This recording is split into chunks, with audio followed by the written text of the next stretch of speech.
This is Brett with Roof MD in Smyrna, Tennessee. We were called out for a potential wind claim. Homeowner saw some missing damaged shingles on the roof. You can already see a couple of the tabs broken off here.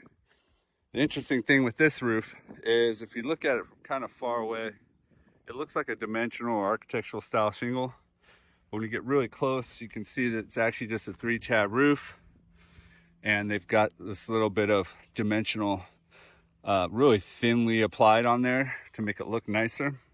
This shingle is called Chateau, and it is no longer in production, which can actually work to the homeowner's benefit, because if you're in a state like Tennessee where they have a matching law, insurance is required to replace the entire roof if they cannot match with a similar style, color, and size shingle, and you cannot buy these. So it's a lot easier to get the claim approved on a situation like this.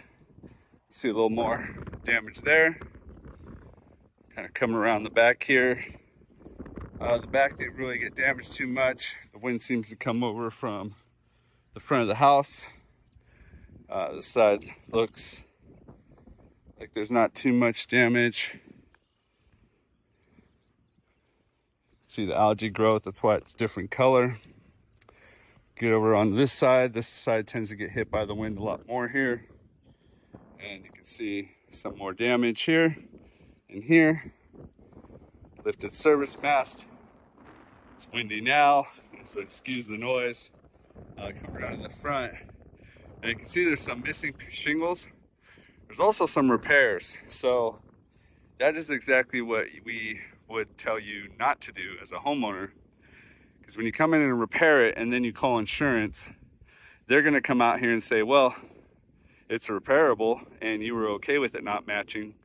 So they can use that against you to say no on your claim in the future. So do not get your roof repaired before you file your claim, or at least get a really good reputable roofer to come out and give you their opinion on what to do next, because we may tell you, hey, don't do the repairs, let's document this, potentially tarp it if it's a leak concern, but leave it for insurance so they can't use that repair against you and prevent you from getting your roof paid for.